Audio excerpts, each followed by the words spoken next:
Hola, buenas tardes a todos. Muchísimas gracias por venir esta tarde. Quiero daros las gracias y la bienvenida a todos en nombre de Fuencarral y de la Fundación el Espacio Fundación Telefónica. Quería explicaros un segundito nada más para que al final podamos funcionar adecuadamente y todo el mundo se pueda ir a casa con un recuerdo inolvidable físico, además de un muy bonito recuerdo emocional.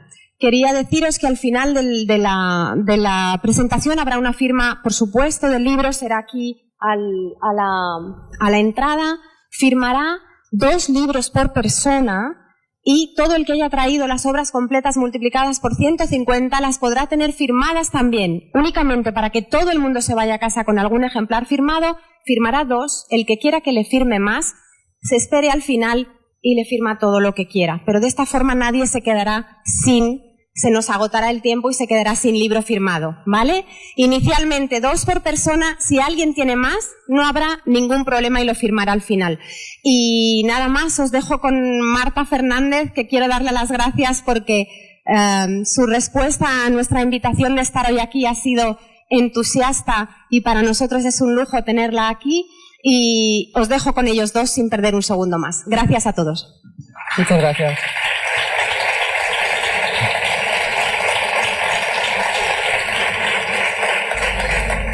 Muchas gracias, Elena. ¿Cómo no va a ser la respuesta entusiasta como la de todos nosotros que estamos hoy aquí para celebrar la lectura y para celebrar la escritura de Paul Auster? Y para celebrarla voy a comenzar leyendo un fragmento de 4, 3, 2, 1. Ferguson siempre había oído decir que la vida era como un libro, una historia que empezaba en la primera página y seguía adelante hasta que el protagonista moría en la página 204 o 926. Pero ahora que el futuro que se imaginaba para sí había cambiado, su concepción del tiempo también se estaba modificando. Y es que Ferguson, o los varios Ferguson que hay en este libro, aprenden que el tiempo quizá no es lo que parece. Lo dice muy claramente uno de esos Ferguson que lee La Metamorfosis, El guardián entre el centeno y Cándido. Y lo que dice cuando lee esos libros se dio cuenta que los 3 le gustaban y que eran 3 grandes libros, pero cada uno estaba escrito a su manera. Bueno, pues en este 4, 3, 2, 1 hay varios libros que son grandes, multitudes, como decía el New York Times, y todos son maravillosos. Pero si os parece, vamos a dar ya la bienvenida a Paul Auster, que está aquí con nosotros. Saquen sus móviles y preparen las manos para los aplausos, por favor.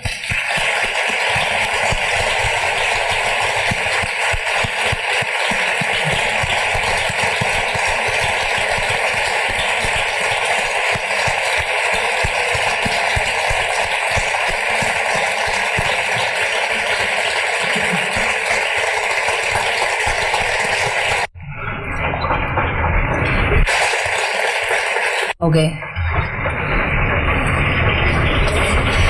Hello, Paul. If you can hear me, lift a finger. No me oye. Can you hear me, Paul? Ah.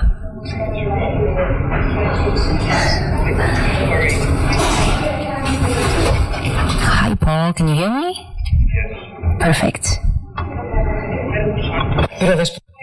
I started talking about Ferguson, but after 950 pages, I don't know whether to call him Ferguson or Archie.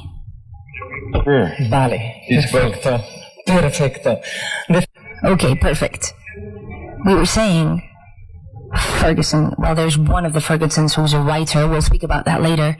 We were also saying that Ferguson thinks at one point, what an interesting day. Let's imagine how different they would be while he was being the same boy in a different house with a different tree. This is an original idea that appears in the book, but it's an idea that Paul Auster came up with while he was having breakfast, having a cup of tea. What would happen if we could be different Fergusons? There are moments in the book. Whoa. There are moments in the book when it's as if I'm telling the reader how to read the book. And that's one of the moments. Archie is 6 years old, and he's fallen out of a tree. And he's broken his leg.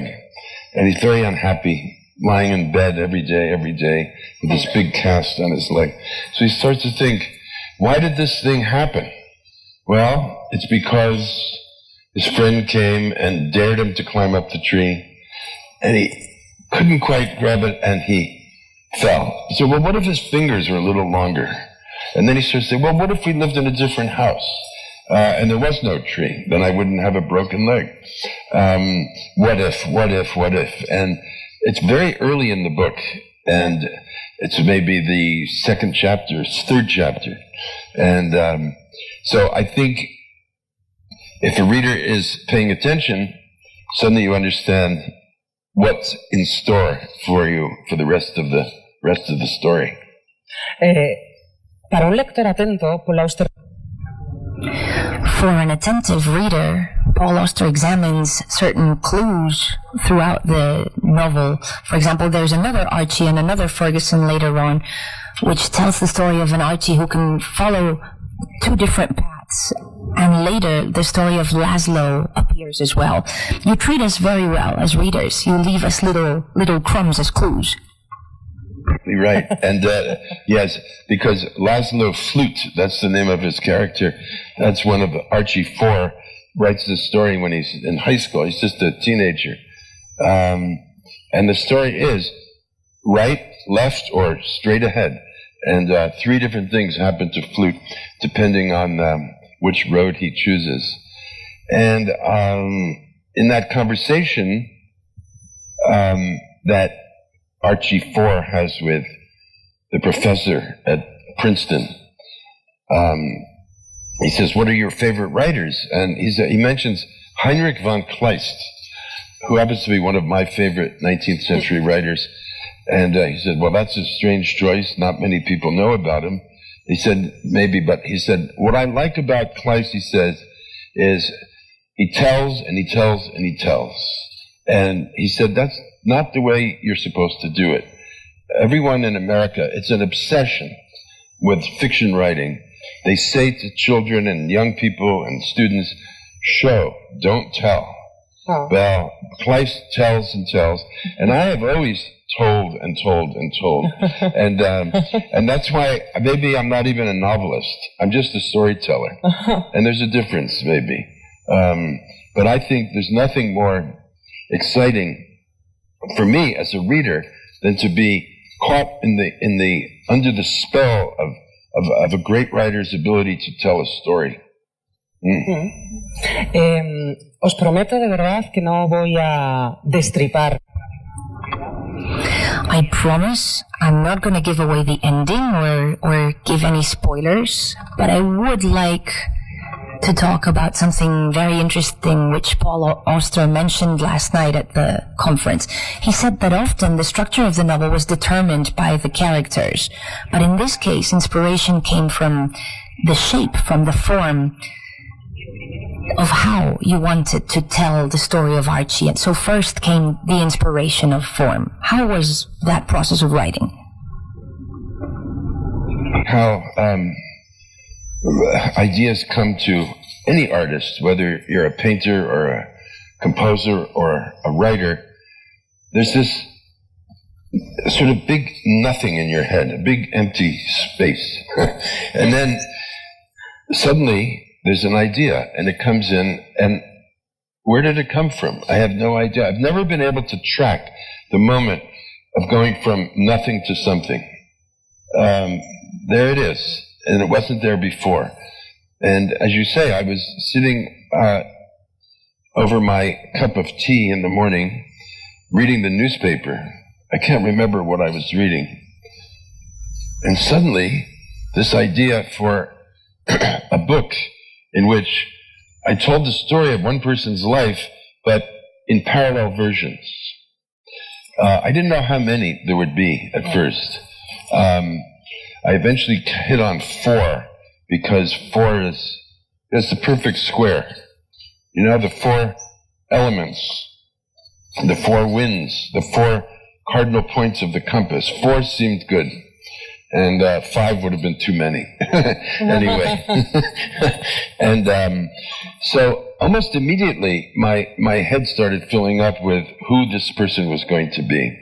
And within a matter of days, I was taking some notes and then just started. And it's as if the book was in me already and I didn't know it.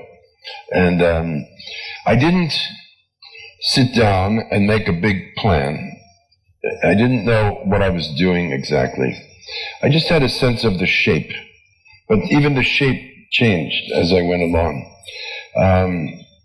At first I thought, I'm going to take the four boys deep into their lives, middle age or maybe even old age, which would be interesting.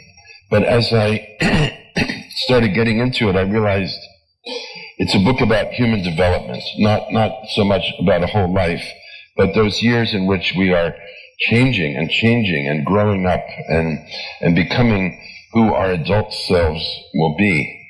And it seems to me much more exciting to write about that period than what happens to us, say, between the ages of 30 and 40, which is going to be very interesting, of course, but it's not as spectacularly disruptive as, say, ages 5 to 10, when you go from one thing to a completely different thing. So I realized that I would have to end the book when the boys were in their early 20s, not go any farther than that. But also, I didn't know where I was going. I would improvise. Every day, I would improvise. And it just seemed that it was always there. I had many more characters and many more stories and ideas than I was able to put in the book, because I know it's big. It's a big elephant, but I hope it's a sprinting elephant, one that runs quickly. So I tried to keep each chapter as slender as possible and just talk about a few things rather than a lot of things in each section. So bit by bit, the book grew. And bit by bit, as I was doing it, I was finding it at the same time. So it was exhausting, but at the same time, exhilarating experience. There are long sentences in the book. And as I was writing them, I really felt as if I were dancing. It was a spin, a whirl of words and ideas and images going through my head the whole time. And it was a big, long marathon. And the day I finished, I was so tired. I wrote the last sentence, and I couldn't believe I had come to the end. I really thought I did it.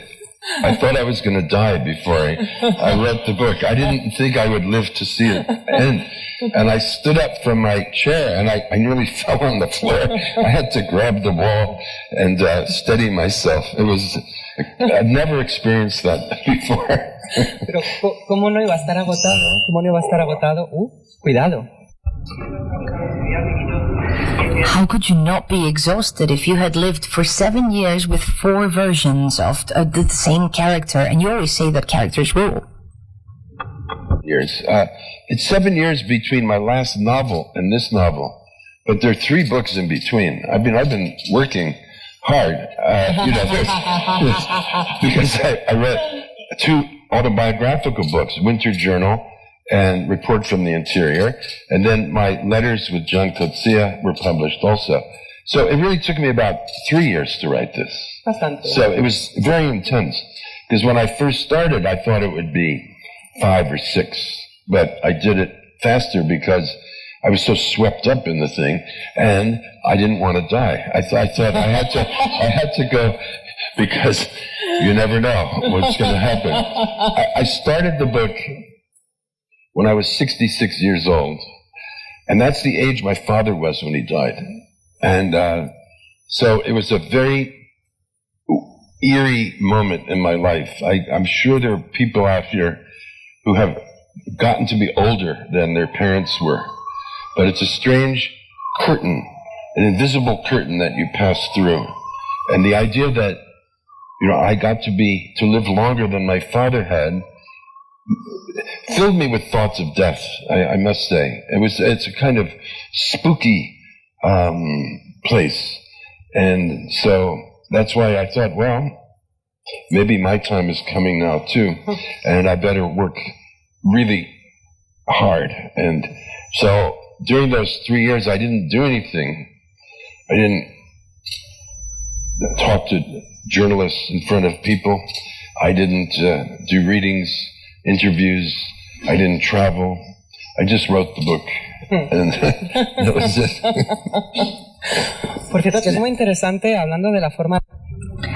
It's very interesting. Speaking of the shape of the book, the structure of the book, there's a game which is, I think, very difficult to do as a writer, and the style of each Ferguson is different. It changes from one to another.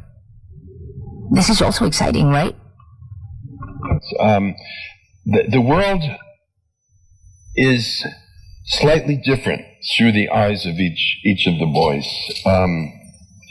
For example, number one, who is someone who grows up to become a journalist, he's the one who's paying most attention to the world around him, the political and social events of the period. He's also in love with a young woman, Amy, who's sort of the female counterpart to Ferguson, because Amy Schneiderman keeps popping up in all the different versions. We'll talk about Amy later. But so Ferguson 1 is paying attention. And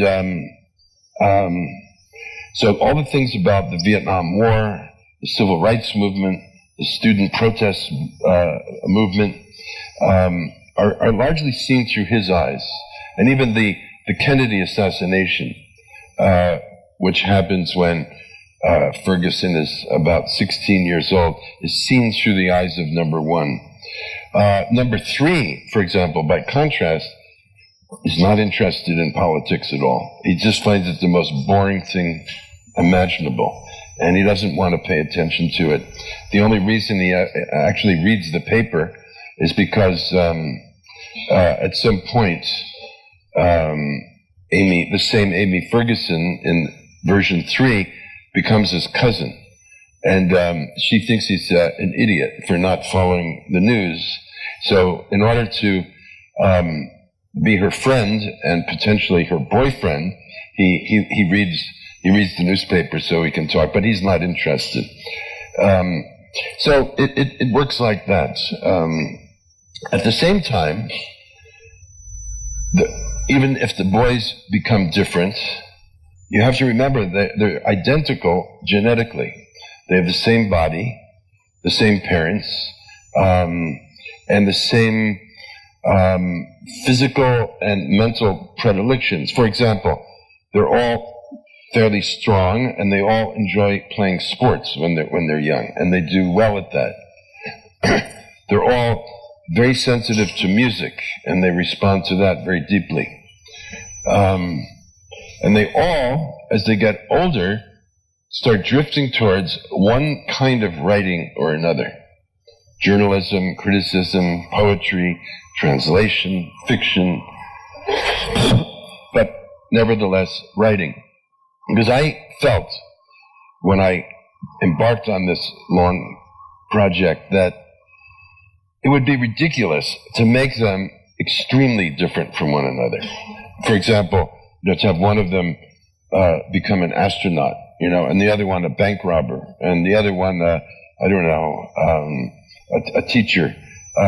No, they're sort of the same, but they're different. And what makes them different is the circumstances that they each have to cope with. In their early days of their lives, it's mostly about how's the father doing in his work. Is he making money or is he not making money? Are they struggling or are they prospering? And that affects how the boy lives. Or how's the marriage doing? Are the parents getting along or are they not getting along? In the case of number 3, his father is killed when the boy is only 7 years old, and that leads to an entirely different kind of outcome. He and his mother are alone, and they leave the little New Jersey town where they'd been living. They move to New York, and Archie 3 has a completely different childhood than the others. So I didn't want to write science fiction. I wanted to keep it down to the ground, and I know it looks like a big 19th century novel, but it's not. It's something else. Estas circunstancias que... These circumstances that change the life of characters, these avatars that lead them to have different lives and interests, are also reflected in the story. There's a moment in the book where you explain JFK's assassination. One of the Fergusons is riding the bus to New York, and one of the men on the bus say, everything can change from one moment to the next. It's like Pearl Harbor. Everything's okay, and then next minute everything changes. So accidents and strange things happen. Well, I think all our lives are affected by what I call the unexpected. We all have goals, we all have ambitions, we all have the ability to make choices, and often the goals we set out to achieve, we actually manage to accomplish. It happens, it works. But other times, we're going from point A to point B, and something intervenes, and we get off the path. I always use this metaphor of a tree is in the road, and in fact that metaphor is in the book. So you're walking along the road, there's a tree so big you have to go around it, and then in order to get around it you have to go into the woods. And in the woods, something happens to you. It could be a terrible thing. Maybe a man with a knife stabs you and kills you. Or you meet the love of your life in the woods, who's having a picnic. Who knows? But then, often you can get back onto the road and continue. But sometimes you keep going deeper into the woods and you get lost, or you forget about your original goal, and then you have a new goal. And all this is, how shall I say, morally neutral. It can be good, it can be bad, but it's different. So we all have to cope with the unexpected, and it's what I would call, and have called it, simply the mechanics of reality. Weird things happen to us. Weird things happen to all of us. And rather than think of them as really strange, as we tend to do, I think maybe it's more interesting to say, well, yeah, these things happen, and what am I going to do about it? I have to deal with it.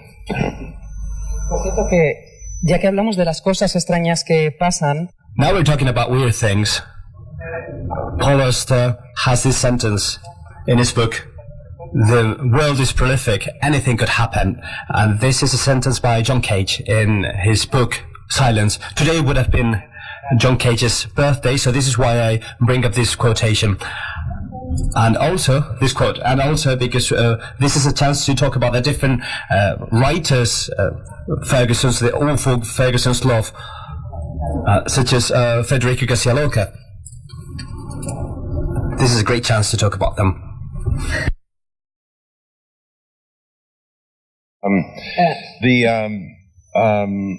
The Cage quote is, he said the world is prolific. No, the world is teeming. Teeming, that's the Cage. The world is teeming, semicolon, anything can happen.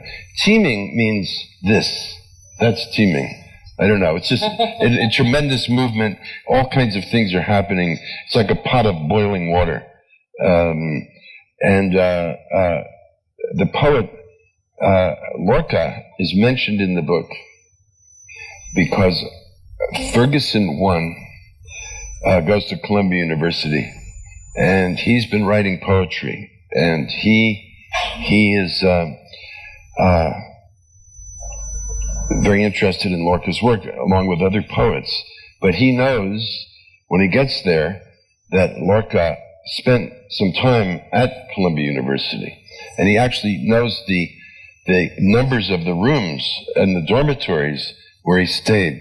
So the first day he arrives on campus, he goes to his own room, he puts his things down, and then he goes to the two other buildings where Lorca's rooms were, and he just stands in front of the door, thinks about it, and he pays homage. And then he begins his life as a student after that. Por cierto, que uno de los Ferguson, el que escribe... Actually, one of the Fergusons, the one who likes to write stories, has a first story about two shoes. And I would like to know how it is for a writer such as yourself to get yourself into this writer's boots, beginner's boots. Real challenge to write that story. How to get myself in the head of a very precocious, intelligent 14-year-old boy who's writing his first major work of fiction. You know, because the story keeps going on and on. It's 50 pages, which is a lot for a small child of that age to write. But he's filled up with this story. And I must say, it was... I don't know how I thought of it, you know. So it's a story about a pair of shoes, Hank and Frank, and it's all from their point of view. And I read it just the other night. I've been traveling around, and I read it in the National Theatre of Finland in Helsinki. And I just for an hour I was reading about a pair of shoes, and it was a great evening. I mean, people seemed to we were all laughing and. Had a wonderful time with it, I have to say. Hank and Frank, you know, and all the shoes in the book, all pairs of shoes have rhyming names, right? So, you know, the Flora and Dora, and, you know, Molly and Dolly, and Ed and Fred, and they become the shoes of a cop, a policeman. And so... There are all kinds of, I don't know, jokes in the story. I don't write out the story in the exact words that the 14-year-old uses. It's more of a summary of what he's writing, because I don't think I would have been capable of doing the prose of a 14-year-old. But I could get into the head of a 14-year-old. So that's the challenge, though. But that's what writing novels is all about: getting inside the skin of other people, getting inside the skin of, well, girls and women and old men and young boys, and that's the adventure of it, I have to say. So it's difficult, but at the same time, once you hit it, then you can get it right, and then you just follow it, and your instincts take over. Por cierto, quiero deciros que Ferguson con este cuento de los... Let me tell you that Ferguson's story about the shoes faced his first hard criticism, and the critic didn't like the jokes much. And there is a quote by a Poe, which is a piece of advice to a writer. Be wise, publish a lot, read a lot, and get far from people who make you fear things. Do you follow this quote? Did you follow this quote when you were young, or do you have any other piece of advice for our audience? The quote from Poe was something I discovered only a few years ago. Poe had a short life. He died at 40.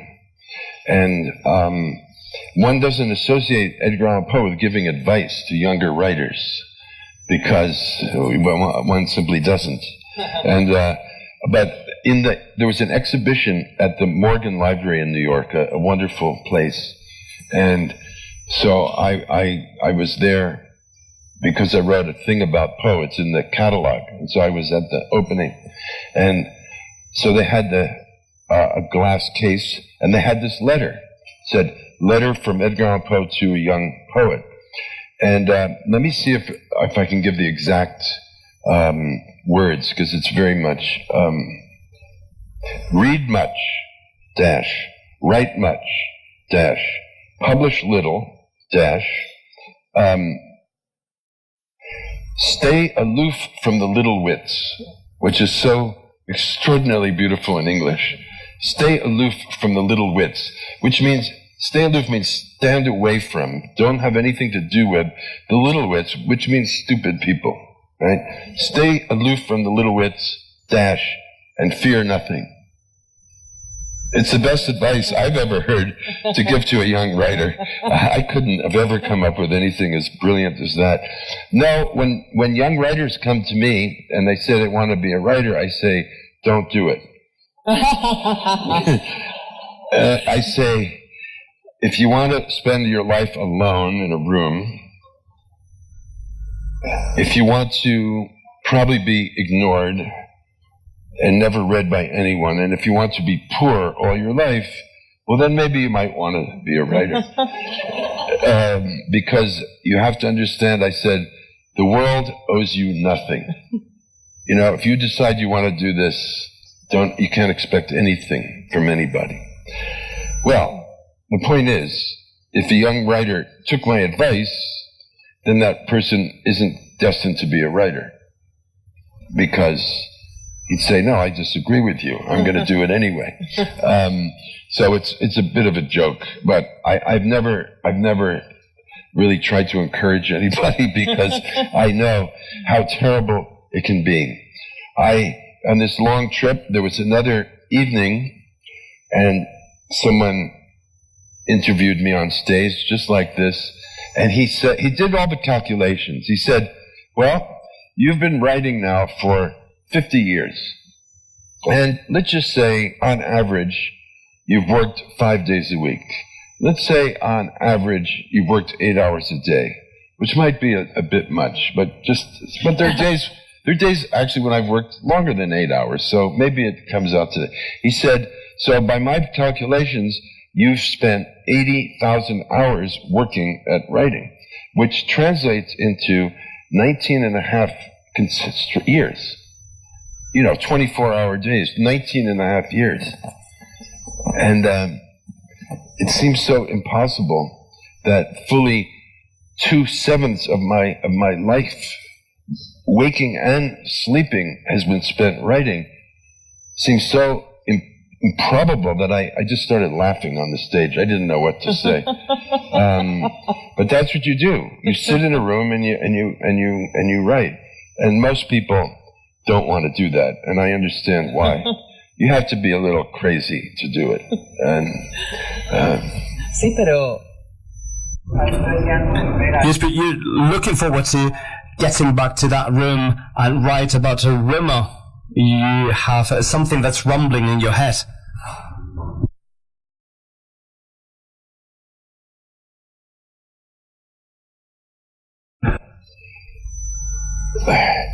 Is it that you want to come back to your room and write again because there is some novel in your head? Yes. Whispering something? No, but it's an obsession. You see, we're people who are artists are infected with a disease very early, and we never really recover from it.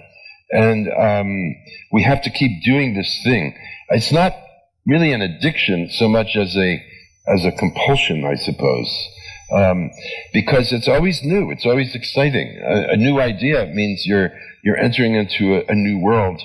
I mean, it's not like, taking the same glass of whiskey every day. It's always a new drink that you're drinking. And I think most writers feel the same way. You feel more alive when you're writing than doing anything else. When I'm not working, I feel just like your normal, average, everyday neurotic. But when I'm working, I feel different. I feel better.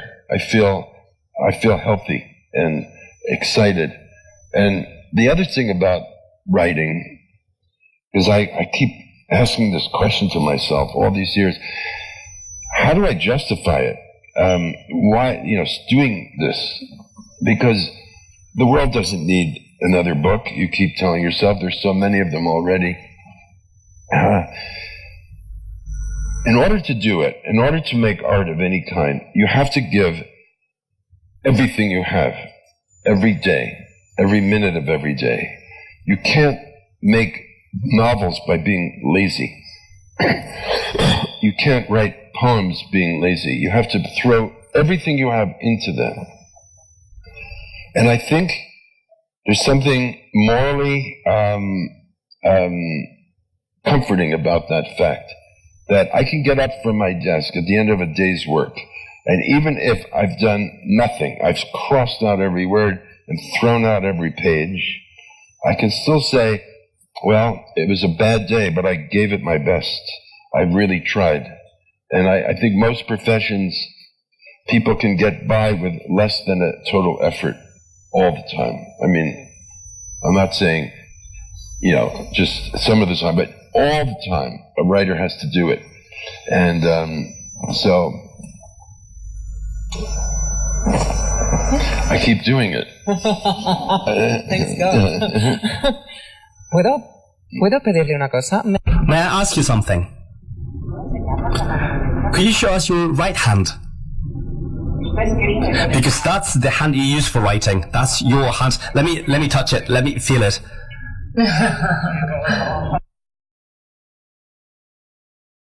Good, strange thing. Escribe a mano. You write by hand, don't you? Funny. What you just did reminds me of a wonderful story, which I quoted in Winter Journal.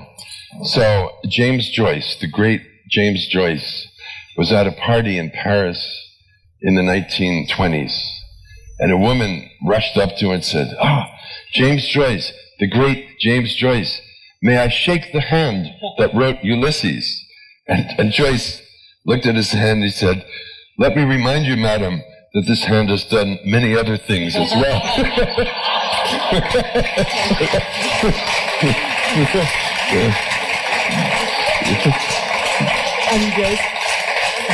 In Joyce it was true, because he makes many things with his right hand. Joyce, I mean. I don't know, he made it seem so obscene, right? That it was wonderful, just wonderful. Pero escribe a mano y So you write by hand and then you type it? Listen, these are just my methods that I've come. They're comfortable to me because I've been doing it for years. I write all my books by hand with a fountain pen in a notebook, and I like, if you really want to know, I like the paper, kind of large paper with little squares, quadro lines. I don't know why. I just like it. And mostly I can find these notebooks in France. They have very good ones like this. So every time I go to France, I buy a big stack of notebooks and bring them home. But I've used notebooks from lots of other countries too. So I write a novel one paragraph at a time. To me, the paragraph is the unit of composition. A poem, it's the line, or perhaps the stanza, but generally the line. But for me, it's not the sentence, but it's the paragraph. A paragraph can be one sentence. It can be 3 sentences. It could be 100 sentences. But there's a kind of a completeness in the sense of a paragraph. An opening breath and a closing breath. So I work hard on that paragraph. I write it out. And then I start to change things. Then I write it out again. And I might do 2 or 3 or 4 versions of the paragraph. And then I continue to revise it. And then when it seems to be more or less finished, so I'm sitting here, I have a chair like this, and I can swivel, and here's my typewriter. And so I type it up. Because pretty soon I'm not going to be able to read my handwriting anymore. So I have to have a clean copy, and then I look at it, and then I start making more changes. And then when I feel I can't do anything more with it, I take the sheet or sheets and put them in a folder with all the other sheets, and then put it down and go back to the notebook and write the next paragraph. So that's how I've spent these 20 years, straight years. Gracias. Yes. Thank you. And then because the world has changed, I have someone type up my typescript into a computer. And that's very helpful too, because then I get the pages back and I make more changes, and it's easier to correct, because then I don't have to type the whole page all over again, but just, my helper will just make the one or two changes necessary. Mm-hmm. And then all publishers now require digital versions, so then I have something to hand in when I'm done. I don't think anybody in the world would want to have a typesetter do 1,100 pages, which was what the typescript was for this book. And that's how I do it. Por cierto, que el mundo ha cambiado mucho tecnológicamente, pero desde que usted empezó a escribir 4321, América también ha cambiado mucho. Es otro país distinto ahora. I've lost it. Again.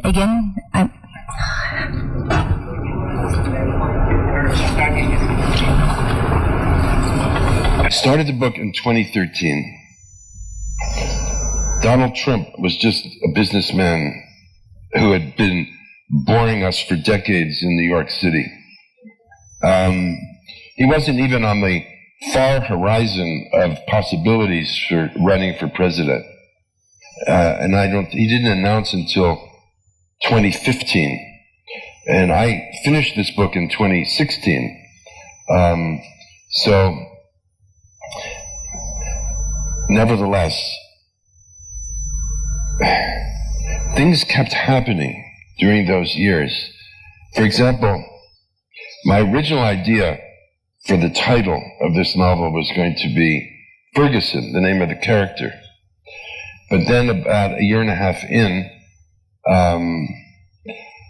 I learned, along with everyone else in America and the rest of the world, that there's a place in Missouri called Ferguson. And in this place, Ferguson, a black unarmed young man was shot and killed by a white policeman. Another terrible story in the history of race conflict in the United States. And the name Ferguson as a place took on a certain significance. So I could no longer use that for the title, because everyone would have thought I was referring to that event.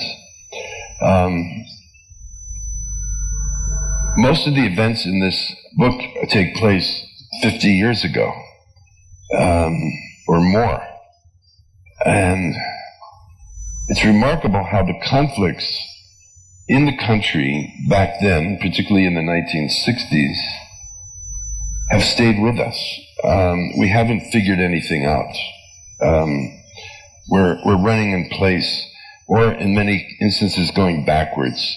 Progress on some fronts, yes, undeniably, things are better in many ways, but also worse in other ways. And the divisions in the country now are just as fierce as they were during the war in Vietnam, which utterly divided America.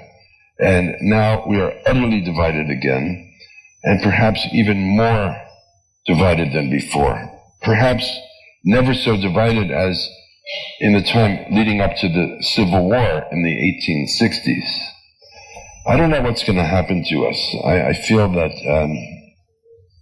we've taken one wrong turn after another, and we failed to look our own history in the face, particularly the question of race and the question of slavery. No one wants to talk about slavery, but for hundreds of years, America had slavery, and we had a war over slavery. We built a country which allowed slavery in the beginning, and then we changed our mind. I mean, that's essentially the story of the Civil War. But we've never confronted it. We've never admitted to it, and you see what's happening today. Just in the last weeks, the conflict between people who want to take down all these monuments in the southern states to the Confederacy, and people want to keep them up. To me, I look at a Confederate flag, and it's no different from a swastika. I mean, it stands for something very ugly and brutal and horrible. And somehow this issue of slavery got pushed away. And even right after the Civil War was over, this mythological South became part of American folklore. And I mean to say, the most popular movie in American history is Gone with the Wind, which I find such a repulsive film. And it's a defense of slavery, this film. And people say, what a wonderful movie it is. It's horrible. It's disgusting. And why don't we have a museum of slavery in the United States? I mean, in Berlin, there's a Holocaust museum. At least the Germans have tried to confront what they've done. America is still in denial. And I think until we actually face up to what we did as a country, we're never going to get better. Does it work? Let's see. Hello. Hey. Yes, it works. One of the Fergusons worries a lot about this. His vision is prophetic when he realizes that fight of the 60s hasn't found its response today. When we ask you now about racial conflicts and what's going on in your country today, do you think, as you said a while ago, that we don't know where we might lead to, where it might lead up to? Sure. I have no idea where we're going. I mean, we have a maniac as president now. Someone so beyond the realm of normal human behavior that he's causing not just Americans, but the whole world to have a kind of slow, nervous breakdown because you can't keep up with him. And the man is lying all the time and he doesn't know anything. You know, it's one thing to be ignorant, but if you're stupid on top of being ignorant, that means you're never going to be able to learn anything. His great gift, and it is a gift, and I will not deny him that, is he's able to connect with angry people, people who resent the situation that they're in, because he too is a man of many resentments and grievances. But his grievances are not the same as theirs. But he communicates, nevertheless, this anger. And he is able to, how shall I put it, touch the very worst elements in us. You know, we all have bad things in us. And if they're encouraged to come out, we're going to do terrible things. We also have good things in us. And if those are encouraged to come out, often we will behave in a way that is admirable. So he's there stoking the worst elements of human the human soul, like a man who's showing a beautiful box, you know, and he said, "Look at this," and he opens it up, and out come all the devils, and now the devils are flying out of the box again. And where it's all going to lead, I have no idea. I mean, he could drop dead tomorrow of a heart attack, or he could be president for 8 years. I have no idea. It's just impossible to know.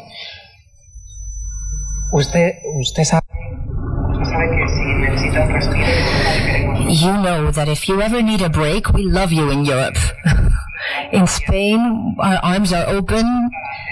You can stay as long as you want. We can even give you a stage for a new novel, which is not like your usual stages, but we also have good stuff here. Here, and I appreciate the offer. And well, we'll stay in touch and see what the future will. Bueno, Paul Auster tiene ahora Paul Auster has a lot of work, and oh, please, by the way, go back to your room and get started with that new book that is rumbling in your head. But we were saying that now he's got a lot of work because he's about to sign all the novels, that you've brought. So please, let's give a big applause to Paul Auster.